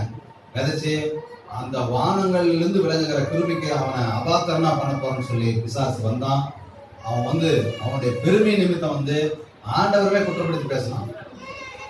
ஆண்டவர் இந்த கனியெல்லாம் நீங்க சாப்பிட்டாங்க தேவனை போல மாறி முடியும்னு சொல்லிதான் அவர் இந்த கனியை சாப்பிடக்கூடாதுன்னு சொல்லியிருக்காரு. அதனால இந்த கனியை நீங்க சாப்பிடுங்க, சாப்பிடும்போது நீங்க சாகவே சாவதல்னு ஒரு பொய்ய சொன்னா பாருங்க. இவங்க சாப்பிட்டாங்க. பெருமைக்காரனுடைய கால் ஏதேன் தோட்டத்துக்குள்ள வந்ததுனால அவங்க விழுந்து போனார்கள். பக்கத்தில் பசங்க பெருமைக்காரனுடைய கால் ஏதேன் தோட்டத்துக்குள்ள வந்ததுனால ஆதாம் ஏவாள் கிருபையை இழந்து போனார்கள், சத்தியத்தை இழந்து போனார்கள், நீதியை இழந்து போனார்கள், நியாயங்களை இழந்து போனார்கள். உங்களுக்கு புரியுதா? சம்பூர்ணமான ஆசீர்வாதத்தை எல்லாமே ஆதாம் ஏவாள் என்ன பண்ணிட்டாங்க. இப்ப எதனால இழந்து போயிட்டாங்க? பெருமைக்காரனுடைய கால் என்ன ஆயிடுச்சாங்க, ஏதேன் தோட்டத்துக்குள்ள என்றாயிருச்சு. அதனால தாவீது சொன்ன ஒரு பாயிண்ட், ஆண்டவரே இந்த கிருபையை புறக்கணித்து வாழ்ற ஜனங்க ஒரு கூட்டம் இருக்கிறாங்க. நான் உங்க கிருபையை நம்பி வாழ்றேன். நம்பி வாழ்றதுனால இவ்வளவு ஆசீர்வாதம் இருக்குது. உங்க கிருபை வானங்கள் வரல எட்டுது. உங்க சத்தியங்கள் மேக மண்டலங்கள் பரிந்து எட்டுது. உங்களுடைய நீதி பர்வதங்கள் வரல எட்டுது. உங்களுடைய நியாயங்கள் மகா ஆழமா இருக்குது. இப்படிப்பட்ட பாக்கியத்துக்குரியவனா நான் இருக்கிறேன். இருந்தாலும் ஒரே ஒரு ரெக்வெஸ்ட், ஆண்டவரே என்னைக்கு இருந்தும் இந்த கிருபையை நான் இழந்து போக வைக்கிறதுக்கு என்கிட்ட பிசாசு வருவான். பெருமைக்காரனுடைய கால் என்கிட்ட வரும். அப்படி வரும்போது நீங்க வராம காத்துக்குங்க ஆண்டவரே. ஒரு ஆமென் சொல்லுங்க, சத்தமா சொல்லுங்க. ஆண்டவரே தீயவனிடத்திலிருந்து சோதனைக்காரனிடத்திலிருந்து சோதனை நின்று சத்தமா சொல்லுங்க, எங்க கிருபையை எங்களிடத்துல இருக்கிற கிருபையை நாங்க இழந்து போகாதபடி எங்களை காத்தருளும் ஆண்டவரே. என்ன ஜெபம் பாத்தீங்களா? அதனாலதான் தாவீது சொல்லி ஜெபம் பண்ணார், பெருமைக்காரனின் கால் என் மேல வராமலும் துன்மார்க்குடைய கை என்னை பறக்கடிக்காமலும் இருப்பதாக. கடைசியில இந்த தேவனை வணங்காம தேவ கிருபையை சார்ந்து வாழாதவங்க என்ன ஆயிட்டாங்க? 12ஆம் வசனம், அதோ அக்கிரமக்காரர் விழுந்தார்கள், இனி என்னைக்குமே எழுந்திருக்க மாட்டாம கல்லுண்டு போனார்கள். ஆனா நாமளோ எழுந்து நிமிர்ந்து நிற்போம். அல்லேலூயா, ஆமென், அல்லேலூயா. இவைகளை எல்லாம் எழுந்து போக ஒண்ணுதான் இருக்குது. அதான் பெருமையின் கால்கள். பெருமைக்கு இடம் கொடுக்காதிருங்கள். பாருங்க, இந்த பூமியில எதை இழந்தாலும் அது இழப்பில்லை. ஆனா ஆண்டுடைய கிருபை மாத்திரம் இழந்துட்டா இது எல்லாமே இழந்ததுக்கு சமானம். பக்கத்துல பார்த்து சொல்லுங்க, நீங்க எதை இழந்தாலும் இந்த பூமியில இழப்பு இல்ல. ஆனா ஆண்டுடைய கிருபையை இழந்துட்டீங்கன்னா அதுவே எல்லாம் இழந்ததுக்கு சமானம். ஆமென், அல்லேலூயா.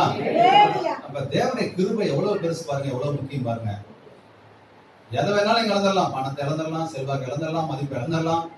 ஆனா என்னத்தை இழந்துடக்கூடாதுங்க? கிருபையை இழந்தா என்னத்தை இழந்துருவோம்? எல்லாமே டோட்டலா இழந்துருவோம், அவ்வளவுதான். கிருபை மாத்திரம் இழந்துடக்கூடாது. இப்ப பிசாசு நம்ம கிட்ட இருக்கிற எதெல்லாம் இழக்கிறதுக்கு வைக்கிறதுக்கு அவன் விரும்பல. மத்தது எல்லாமே நீ வச்சுக்கப்பா, ஆனா என்னது மாத்திரம் நீ இழந்துரு, கிருபையே இழந்துடுறா. ஏன் நான் இழந்து போன மாதிரி நீ என்ன பண்ண? இழந்து போய் நிராயுதபானியா என்னோட கூட நரகத்துக்கு வா அப்படின்னு அந்த பெருமைக்காரன் பெருமையை எடுத்துக்கிட்டு நம்ம கிட்ட வரான். ஒவ்வொரு தேவ மனுஷத்துலயும் வரான்.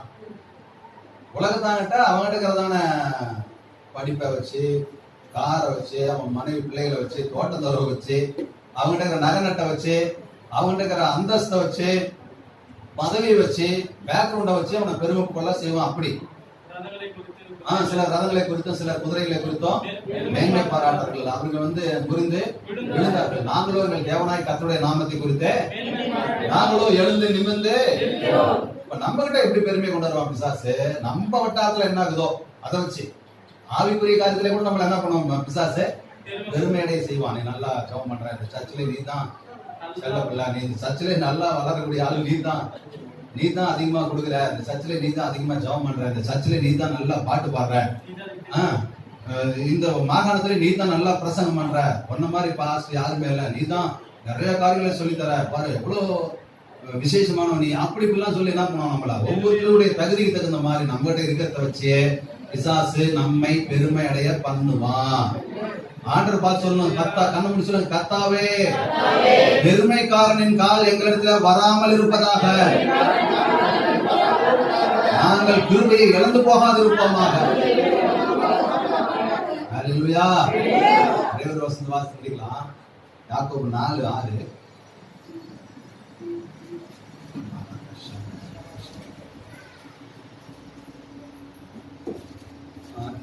புலம்பல் 3:23. அவர் அதிகமான கிருபையை அளிக்கிறாரே, ஆதலால் தேவன் பெருமை உள்ளவர்களுக்கு எதிர்த்து நிற்கிறார், தாழ்மை உள்ளவர்களுக்கோ கிருபை அளிக்கிறார். பாருங்க, மறுபடியும் அந்த டைட்டில் எங்க கொடுக்கிறார் பாருங்க. அவர் எப்படிப்பட்ட கிருபை அளிக்கிறாராம்? பக்கத்துல பாசுங்க, பக்கத்துல எல்லாத்தையும் கைப்பிடி சொல்லுங்க. அவர் பூமியிலிருந்து வானங்கள் வரையிலும் இருக்கிறதான அதிகமான கிருபையை அளிக்கிறார். அப்படி இருந்தாலும் தாழ்மை உள்ளவர்களுக்கு தான் அதை அளிக்கிறார்,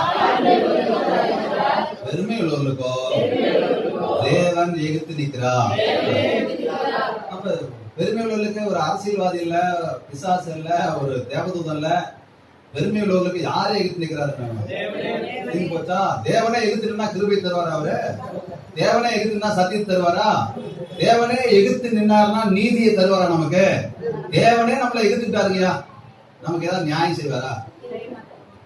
அப்ப தேவன் யார் நம்மளை எதிர்க்கிறார்னா, சாத்தானுடைய பெருமைக்காரனுடைய சரக்கு எங்க இருக்குது? எனக்குள்ள பெருமை வந்துருச்சுன்னா எனக்குள்ள இருக்குது. அவருக்கு சாத்தானுடைய சரக்கு இருக்கிறது பிடிக்கவே பிடிக்காது.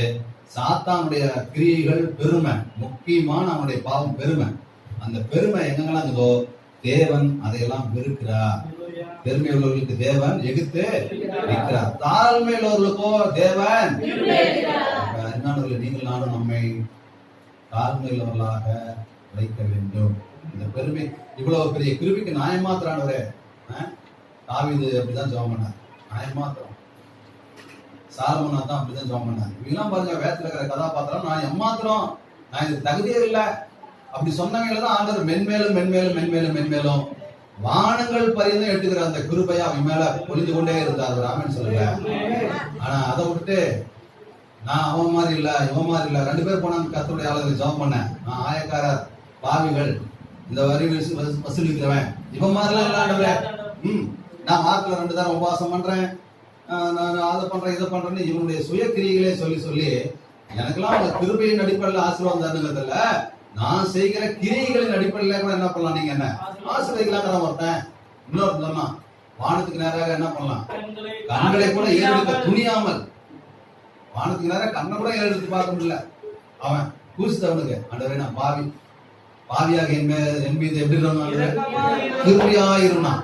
பாவியாக என் மீது கிருபையாயிரும். வசனம் சொல்லுது, இந்த முன்னாடி ஜாமன் அவன் அல்ல, இவனே பாவியாக வீட்டுக்கு அனுப்பப்பட்டான். இவனை எப்படி அனுப்பப்பட்டான் வீட்டுக்கு? நீதிமானாக வீட்டுக்கு அனுப்பப்பட்டான். பக்கத்துல பாசுங்க, கிருபையை நம்பி இருக்கிறவன தேவன் நீதிமானாக வீட்டுக்கு அனுப்புகிறார். நீதிமான்னா அவன் ஒரே வசனத்துல அவனுடைய தகுதி சொல்லணும்னா எல்லா ஆசீர்வாதத்துக்கும் சுதந்திரவாளி. அவன் பேர் தான் நீதிமான். பெரிய ரகசியத்தை உங்களுக்கு சொல்லி தந்தான். சொல்லுங்க, நீதிமான் என்றால் உண்மைக்குரிய மறுமைக்குரிய, வெயிட்ட பேச மாட்டேன், முடிக்க போறோம். உண்மைக்குரிய மறுமைக்குரிய எல்லா ஆசீர்வாதத்துக்கும் சொந்தக்காரனுடைய பேர் தான் நீதிமான். நீதிமானா நீதிமானா இருக்கும். அதுதான் என்ன பண்றது, நீதிமான் நீதிமான் பாட்டு தான் பாடிட்டு இருக்கிறோம் சொல்லிட்டு தாங்கிறாங்க. என்ன நடந்துட்டு போய் சரி சொல்லலாம் இது அப்படின்ட்டு. அப்படி இல்ல, நீங்க நீதிமானா இருந்தா இந்த உலகத்துல உங்க பேர் பெற்று விளங்கும். மறு உலகத்திலும் நீங்க நித்தியமாக அவரோடு சேர்ந்து இந்த உலகத்தை ஆளுகை செய்ய போகிறீர்கள். அல்லேலூயா. உங்களுக்கு ஒரு நன்மையும் குறையப்படாம கர்த்தர் இந்த உலகத்திலேயும் மறுமை உலகத்திலும் கர்த்தர் உங்களை வாழ்வாங்க வாழ வைப்பா. அல்லேலூயா. சொல்லுங்க, கர்த்தர் பார்த்து, கர்த்தாவே உம்மை அறிந்து வாழும் எனக்கு உம்முடைய கிருபையை தொடர்ந்து தாரும் ஆண்டவரே.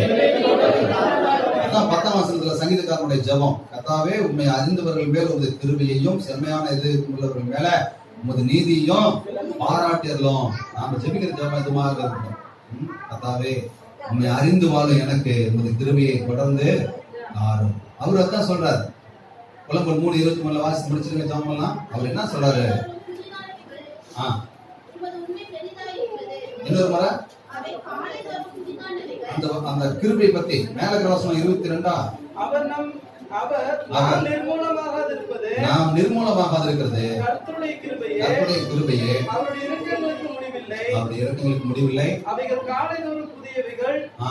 போதுங்க, பாருங்க, காலைதோறும் புதிய கிருபையில தராராம். பக்கத்துல பாருங்க, கர்த்தருடைய கிருபை ஒவ்வொரு நாளும் நமக்கு கிடைக்கிறது. நீங்க ஒரு முறையா போறீங்க, உங்க சொந்த பந்த வீட்டுக்கு போறீங்கன்னு வச்சுங்க, எத்தனை நாளைக்கு உங்களுக்கு அவங்க சாப்பாடு போடுவாங்க, உங்களுக்கு சவர்த்தனை பண்ணுவாங்க. விருந்தும் மருந்தும் எத்தனை நாளா? 3 நாளுங்களா? இன்னொரு டைரக்டர் பாக்கியராஜ் சொல்லும்போது பழைய காலத்துல ஒரு பேச சொன்னார். அதாவது மாமனார் வீட்டுக்கு மாப்பிள்ளை விருந்தாளியா போகும்போது சொல்லி அனுப்புனாங்க அந்த காலத்துல, உன்னுடைய முகம் எப்ப உனக்கே தெரியுதோ அப்படி வந்துருந்தாங்களாம். உன் முகம் எப்ப உனக்கு தெரியுதோ வந்துருந்தா அதுல என்ன அர்த்தம்? ஒண்ணுமே புரியல. சரி போயிட்டான். அப்புறம் 1 நாள் 2 நாள் அப்படியே ஒரு நாள் சொல்லுவாங்க. ஒரு நாள் போனோம்னா என்ன நேரத்துல சாப்பாடு போடுவாங்களாம்? வாழை இலையில சாப்பாடு போடுவாங்களாம். 2வது நாள் என்ன சோறு போடுவாங்களாம்? கையடையில போடுவாங்களாம். கையை மாப்பிள்ள கொஞ்சம் ஒரு உருண்டை சாப்பாடு போடுறேன், கையை பிடிங்க, வாழை இலை கேன்சல், கையில போடுவாங்க. 3வது நாள் என்ன பண்ணாலாம்? தட்டுல கஞ்சி காய்ச்சி ஊத்துனாங்களாம். குடிச்சானா, குடிச்சு பார்க்கும்போது முகம் தெரிஞ்சுக்குது. ஓஹோ, அந்த ஞானி சொல்றது ஞாபகம் வந்துருச்சு. ரைட்டு, இடத்த காலி பண்ணோம். அவன் வந்துட்டான். அப்ப யாருங்க நம்மளுக்கு சதா காலமும் ஒவ்வொரு நாளும் நம்மளை போஷிக்கிறது இந்த உலகத்துல எவனாலுமே முடியவே முடியாது. ஆமென் சொல்லுங்களேன்.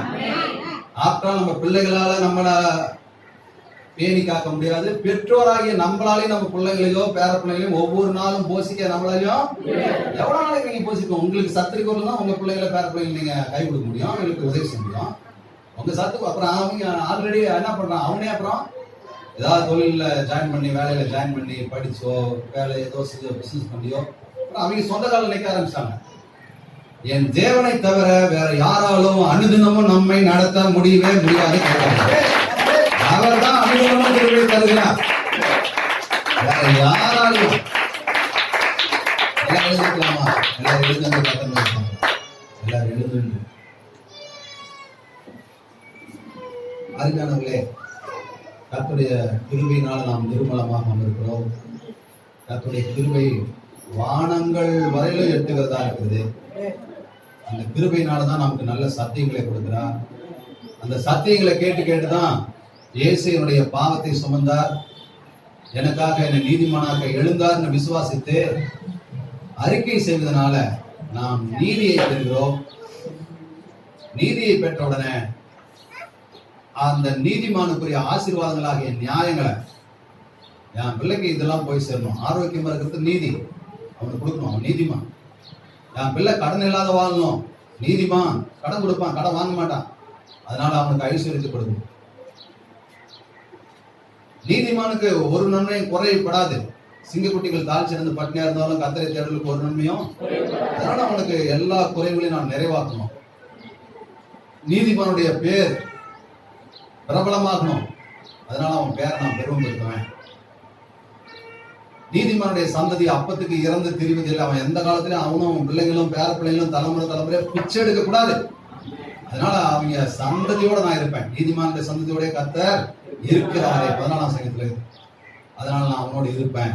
இப்படிப்பட்ட நியாயங்களை கர்த்தர் வரிந்து கட்டி கொண்டு நீதிமான்களுக்காக செய்கிறார். அல்லேலூயா. அப்ப இதெல்லாம் செய்யறதுக்கு காரணம் கிருபை. இந்த கிருபைய அவர் ஒரு நாள் 2 நாளைக்கு அல்ல, அவர் அனுதினமும் காலைதோறும் கர்த்தருடைய கிருபை புதிதா இருக்கிறது. ஒவ்வொரு நாளும் இந்த கிருபை தருகிறார். ஒவ்வொரு நாளும் நமக்கு சாப்பாடுங்கிற கிருபை தருகிறார். ஒவ்வொரு நாளும் ரட்சிப்புங்கிற கிருபை தருகிறார்.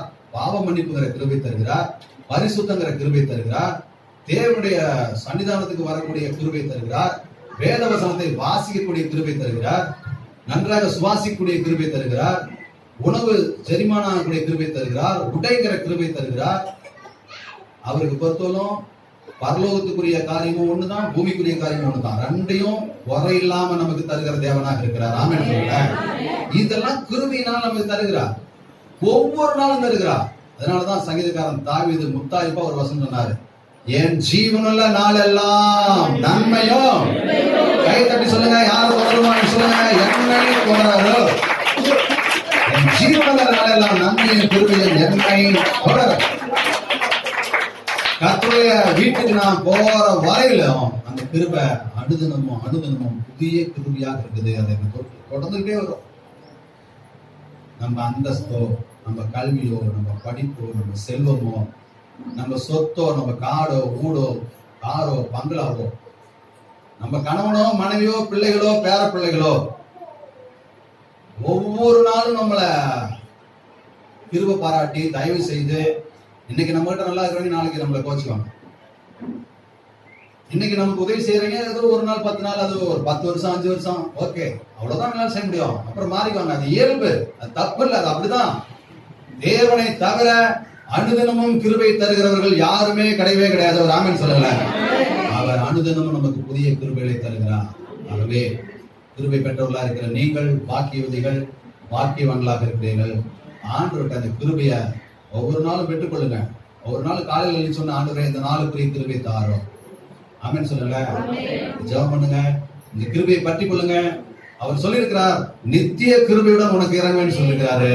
இந்த உலகம் அழிஞ்சி மறுமை உலகத்துல நம்மளாம் உயிரோட எழுப்பி 1000 வருஷம் அரசாட்சி பண்ண வச்சு நித்தியமா புதிய வானம் புதிய பூமி, அப்புறம் நித்தியங்களின் நித்தியத்துல வரலையும் ஆண்டோடைய கிருபை நம்ம மேல இருந்துகிட்டே இருக்கும். அதுக்கு பேர் தான் 300 கோடி ஒளிவரிடங்களுக்கு மேல இருக்கிற வானங்கள் வரையில அவருடைய கிருபை எட்டுகிறது. கை தட்டுங்க. அவ்வளோ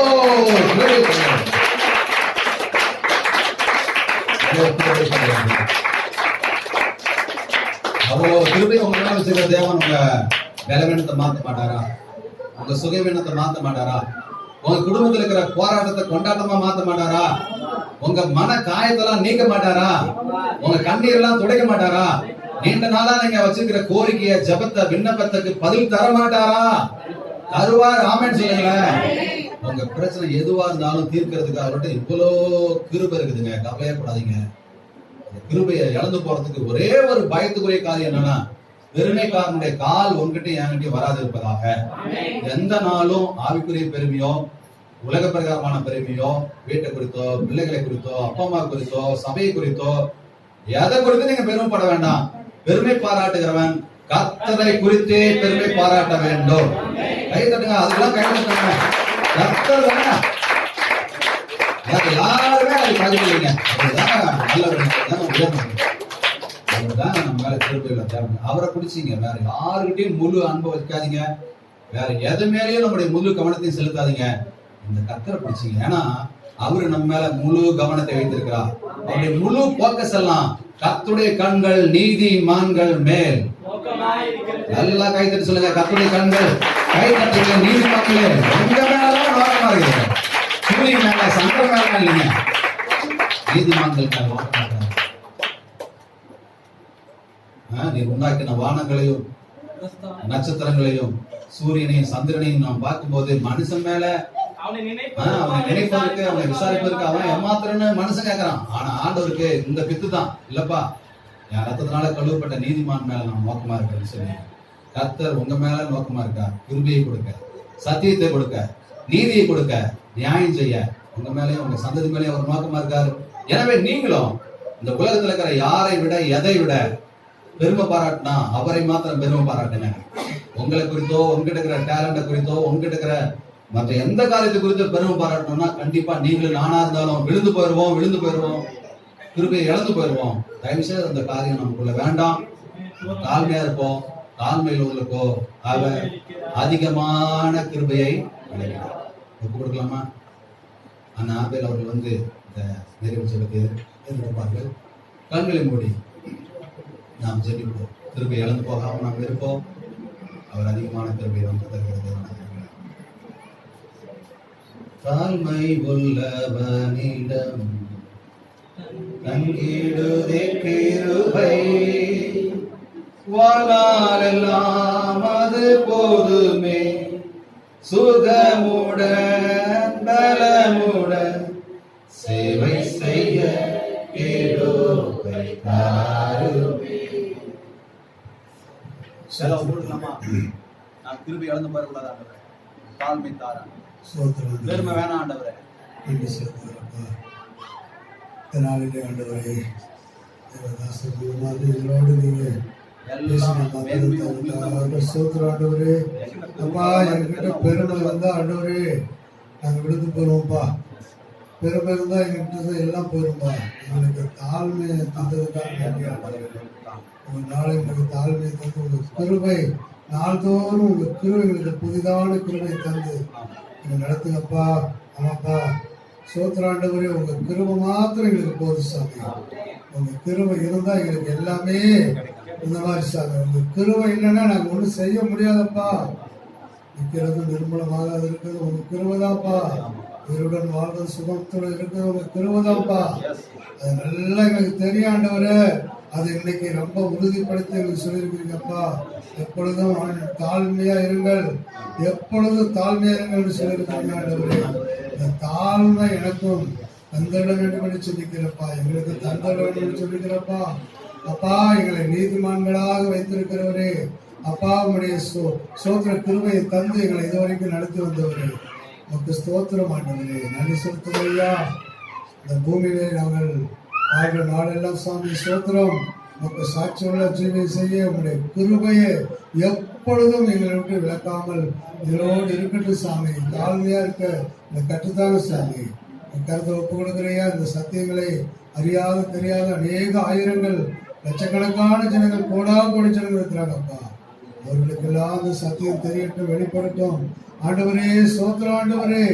தேவதாசரை கொண்டு அநேகருக்கு ஆண்டவரே சத்தியத்தை வெளிப்படுத்தும்.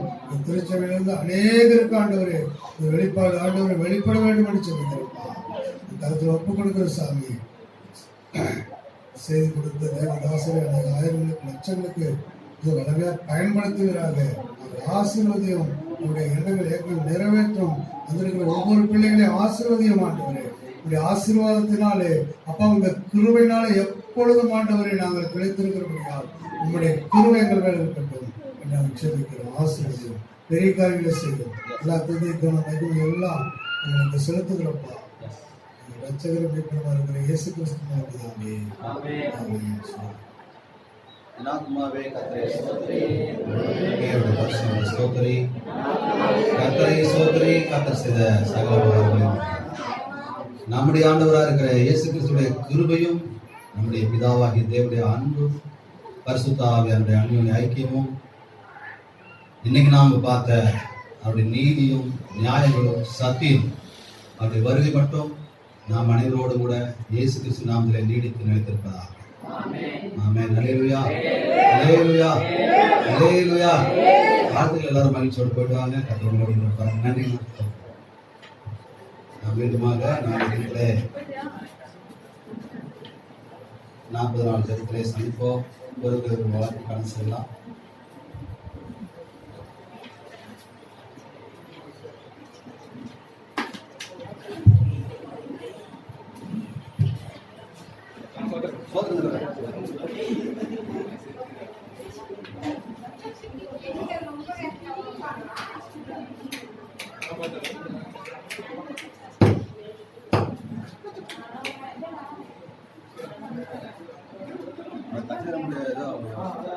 ஆமா பரவாயில்ல.